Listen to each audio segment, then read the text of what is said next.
Hey guys, welcome back. So, this episode I actually did record a little bit before, but some issue happened with the recording. Hopefully it doesn't happen again this time. We'll be keeping a look on that. Anyhow, going on a recap of what happened last episode, we are hanging off a building because we are emotionally distraught from our just depression and everything else. Meeting someone who actually cares about us has kind of driven us into a shock, especially that person being a little crazy, or as we like to call them, a yandere. So we are now hanging out the roof of a building. Now the small girl with thin arms is pulling us up with one arm. Anime girl logic, those super dense muscles, their muscles are probably like 10 times denser than normal humans. It's just how it is. And so she's just pulling us up. And there we go. At that moment, Lizzie lunged forward insanely fast and grabbed his wrist. Impossibly, she held him up. Her body was thin, yet somehow she had stopped his fall and held him up with one hand. Her eyes held a mixture of unstable fear and twisted desire, and that moment he knew with absolute certainty that if he had fallen, she would have thrown herself off after him. "You can't die, John. You're the only one. The only one." With that same incredible strength, she pulled him back up on the rooftop. Fortunately, she had left the knife behind when she lunged to catch him, but he was still anxious, being so close to her. John almost died. John, I love you. I won't let anything bad ever happen to you." It was clear she was completely unstable, but was she actually dangerous? She seemed to care about him more than anything else. Or was he just so pathetic that he'd latched on to anyone who has showed him the slightest sign of affection? Worthless. "You'll keep your promise, right?" Of course, of course." "Then tomorrow we'll go talk to someone. See if we can't get you some medication. Is that okay?" "If that's what John wants, then of course it's okay." "Good. Then perhaps..." "But I want more than that. I love you, John. I told you over and over. Don't you love me too?" At least she was asking without the knife in her hand, but was there a good answer to that question?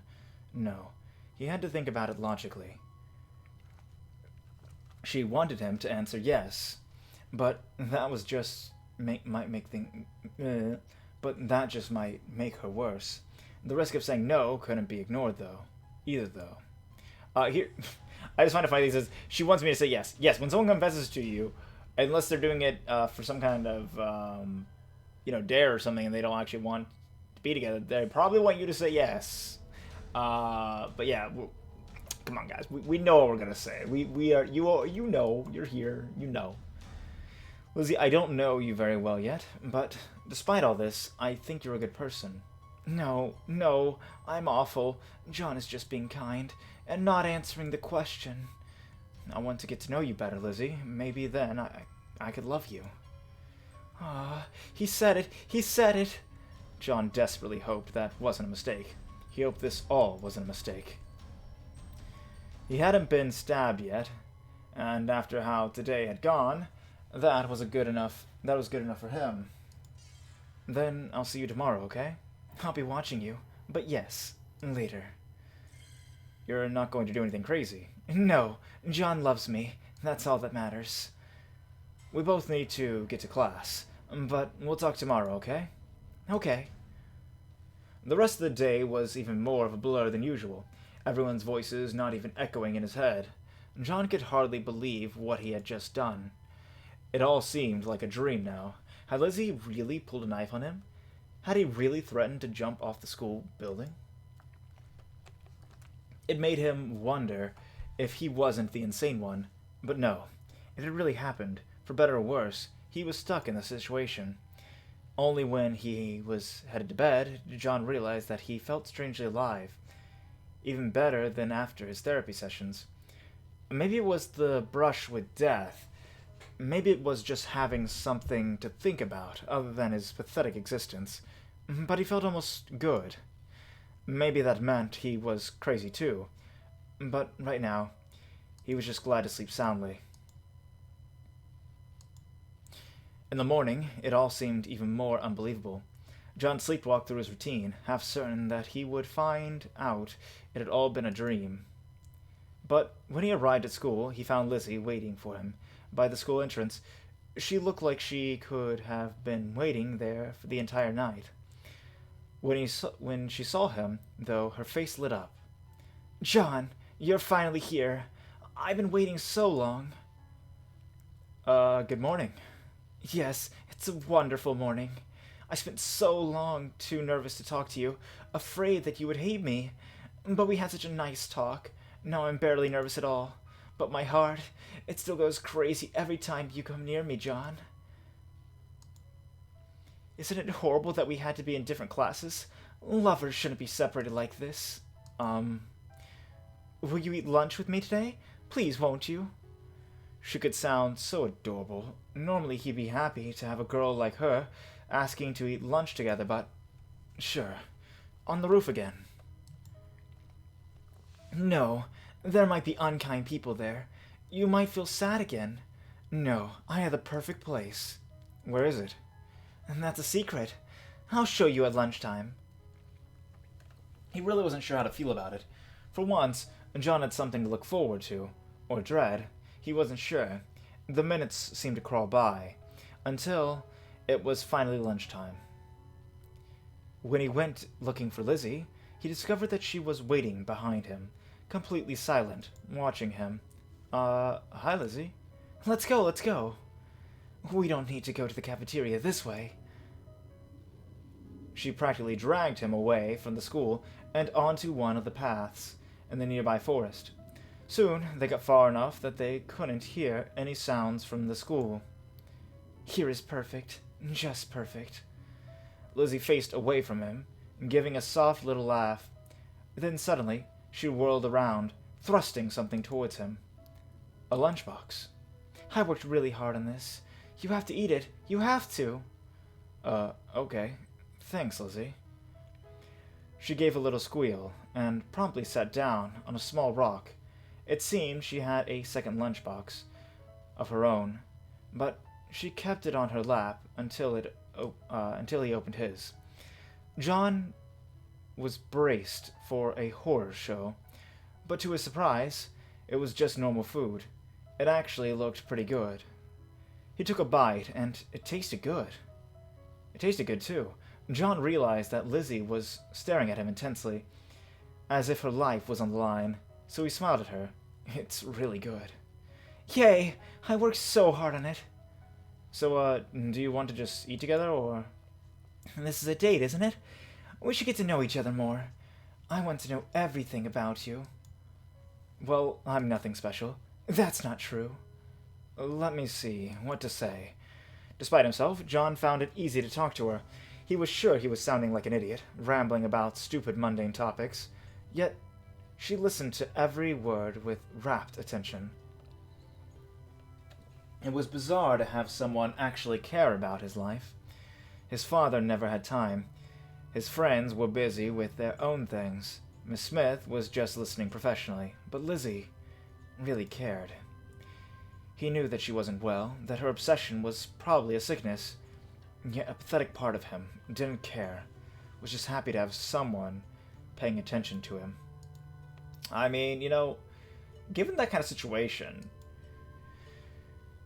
it's kind of hard to say how you would actually feel in that kind of situation. It really depends on what kind of person you are as a whole, but if I was in John's situation, I think I would be pretty accepting of it, honestly, because I feel like he has nothing to lose in a certain aspect, and being together with Lizzie could help fill both of them up, like their emptiness, and as they get along, they can kind of heal each other of his depression and the issues that we're going to learn that she has later on, because her issues are more complicated than just a simple yandere, and we'll learn that as time.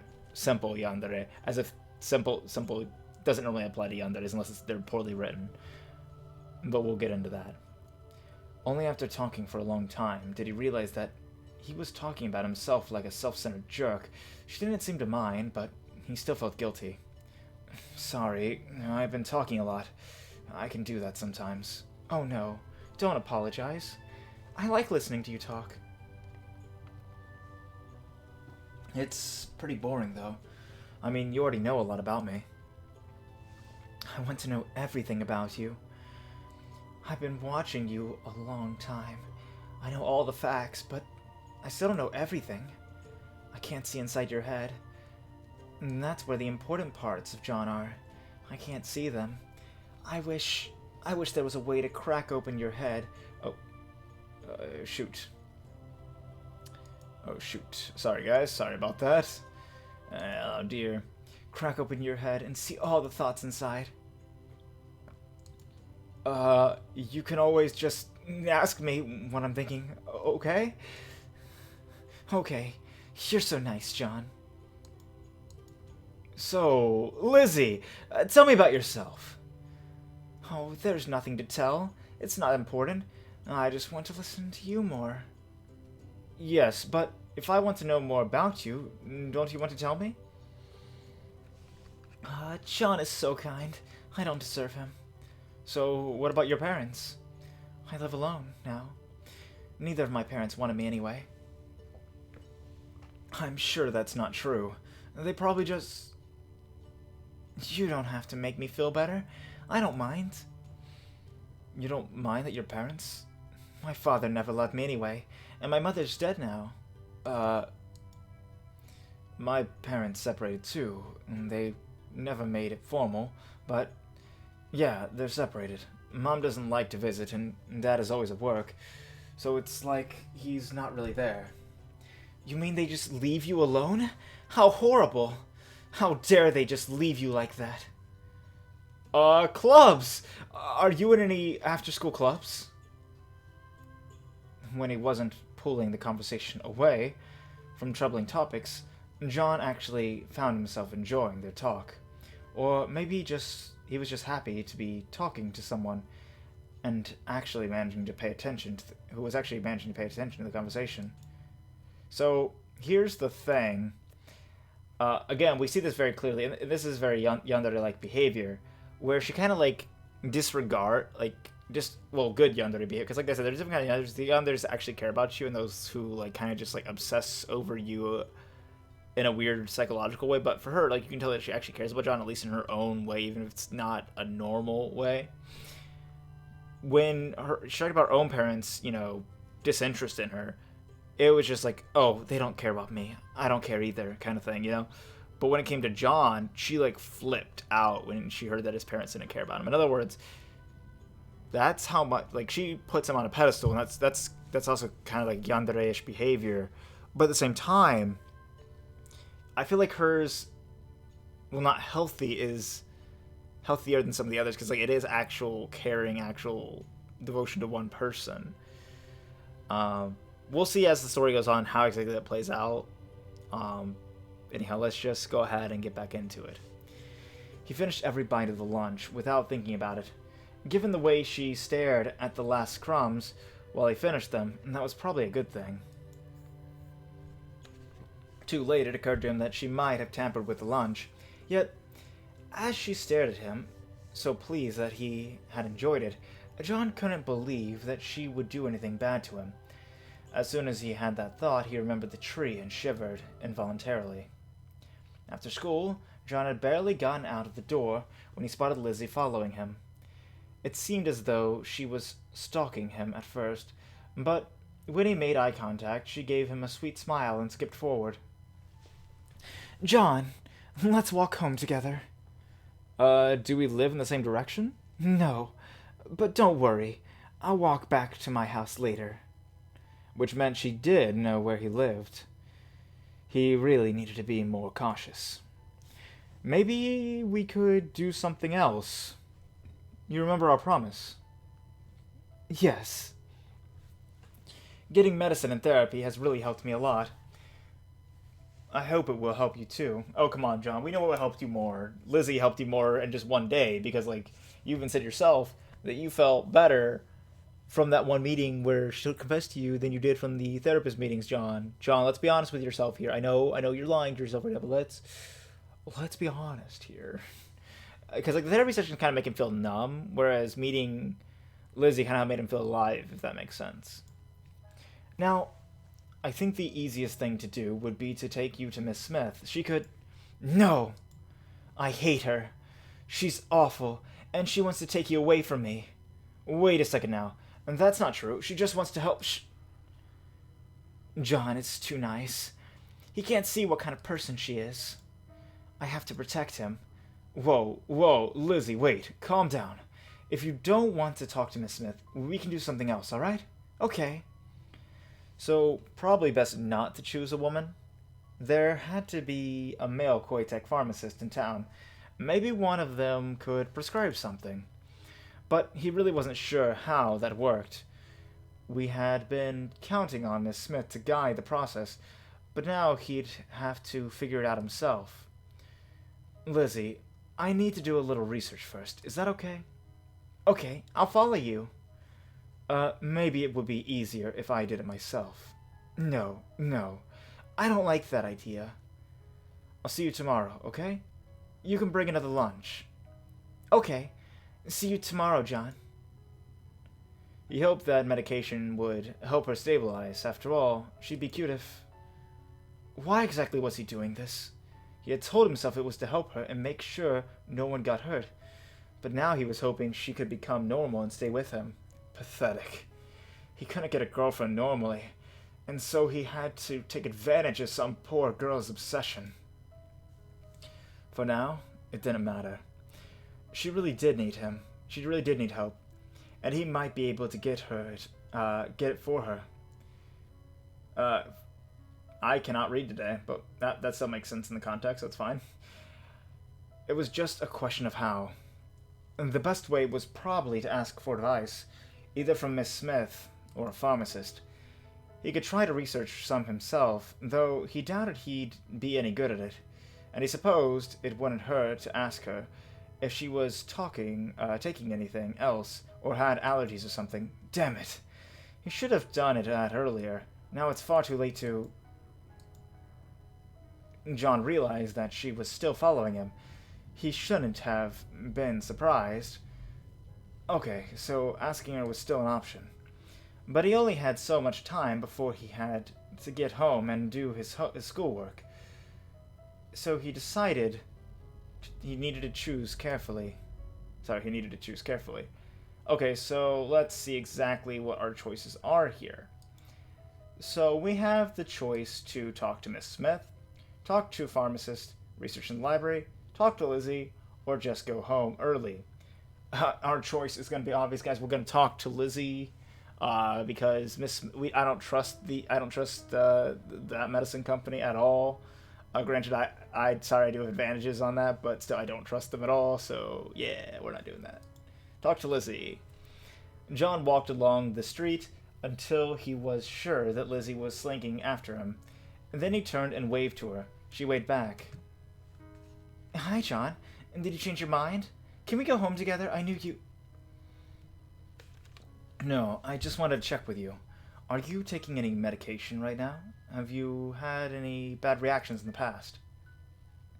Oh no, I've never taken anything. My mother always took too many drugs. It scared me when I was little. I see. Are you sure you're really alright taking medication now then? Aw, John is so considerate. Don't worry, I'll be fine. I see you take your medicine every day to try to get better. I want to be like you. Okay, good. I hope it will help. I'll take anything you give me, John. Stepping out onto the street, John glanced at his watch and decided he had some more time to research his options. So again, I don't trust Koitek, so we're gonna go research in the library. Granted, they'd probably have some sponsorship from Koitek anyways, but we'll see how it goes. Stopping by the library, John did his best to research possible medications among the books, even asking the librarians for help. It felt really ineffectual. He wished there was a better way to get information, but there wasn't a lot of options. In one of his classes, they'd claimed that computers would eventually make things easier, but their school couldn't afford any. One of the few things he could do was skim through various books. about mental illness, for reference to symptoms like Lizzie's. Her case sounded much worse than anything he'd read about. All the articles suggested that most mentally ill people were nonviolent, but he knew that wasn't true of Lizzie. Though there wasn't a lot of current information about Koitek, he did find some. There were crackpots who felt their medicine was ineffective. Even Paxitine had critics who felt it was being rushed to market. John forced himself to stop reading about that, since it just made him feel worse. Instead, he focused on selecting potential drugs for Lizzie. 2 showed up as potential candidates: Yandere and Nilezine. I have no idea how to pronounce that, so don't expect anything else from me when it comes to these pronunciations. I'm just going to pronounce them however it feels like it. However it feels like it should be, I suppose I could say. According to the studies, Nilezine, sorry again for the pronunciation, calmed people down but tended to flatten emotions, which a lot of patients hated. By contrast, Yandere had better reviews. Other than nausea as a side effect, it seemed to be a good job of calming violent people. Whether either of the drugs would be right for Lizzie, that was an entirely different question. It was getting late, and John realized he needed to get home quickly if he wanted to have time for his homework. On his way back, he was sure that Lizzie was following him, but couldn't get a clear look at her. At least, it was only one more day until the weekend. Friday passed faster than John had expected. Lizzie was nearby at all times, and they ate lunch together, but things were almost normal. Almost. Just when he started to get comfortable, she would give a giggle that went on a little too long, or slide a hand towards where she had her knife, or respond far more enthusiastically than she should. Was it bad of him to think she was really cute despite all that? She could be nice if she wasn't so, well... But John hated it when his friend suggested that he could be fun if he wasn't depressed, and that thought left an ugly knot in his stomach. Well, it wasn't long now. Maybe she could get some real help. He made it through his last class, almost slept through his sessions with Miss Smith, then headed home. Let's see. John finished his homework and chores as fast as he could and went to sleep. Going out in public always drained him, and he wanted to have enough energy for the weekend. He woke up too early, eyes gritty, and head still mired in half-remembered dreams. John got up to get a drink and happened to glance out the window. Lizzie was standing outside his house with a huge smile on her face. After staring at her for a moment, John groaned and went back to bed. Okay, that's a common-sense decision. The second time he woke up, the sun had already risen. He felt a little better, but not too much. Normally he would stay at home all weekend, but he couldn't do that if he wanted to help Lizzie. She was still standing outside his house, in exactly the same place, with exactly the same cheerful expression. John brushed his teeth, got dressed, combed his hair. He realized that he was acting like he was getting ready for a date. True, he had sort of accepted her confession. John decided that was just what he'd have to deal with now, if he wanted to have a connection with her. Well, at least he was going to go out with a cute girl. He hadn't done that since middle school, and those were childish relationships. Of course, and this was the only way he could get a date. Pathetic. Well, look at her. She's looking fine. There we go. Alright, finishing his preparation, John headed outside. He hadn't noticed from his house, but Lizzie had gotten dressed up for the occasion. He'd never seen her outside her school uniform, and it made him hesitate for a moment. She'd obviously put effort into making herself look good, and she did it. And she did. It would have been nice if not for how it made him worry about the level of importance she was attaching to the day. As soon as Lizzie saw him, her smile became even brighter than it had been while waiting. Alright, so that's the beginning of the date scene, so that's where we're actually going to end the video here. before we carry on into the next episode. Anyhow, guys, I hope you enjoyed the video so far. Again, some of the things that I kind of wanted to bounce off you guys, see what you thought, is do you like the style I currently do where I voice all the characters myself? Would you like to see other voice actors, in particular, perhaps female voice actors, to help me voice the female characters? As you know, I'm not too good at that. All I do is change my tone and make my voice a little bit softer. If you would like to see that, please let me know. If you'd like to be the female voice actor, then of course let me know, and we can work that out. If you're, that works with you, the times and the voice, we can go on from there. Anyhow, guys, I hope you've been enjoying the series so far. I know I have. It's been a long time since I played the game, so it's really fresh for me, even though I have played it before. Sorry about the Koi Tech things, but it's like, I just remember how bad they were from my previous playthrough. I'm just like, ooh, these guys. I'm trying not to spoil too much with it, but they're the one thing I can't not mention that. I'm not going to say what they did, but let's just say I have severe trust issues with them. Anyhow, that's the end for this video, guys. Love you all, and I hope you have a great rest of your day, night, or whatever it is where you are. Laters.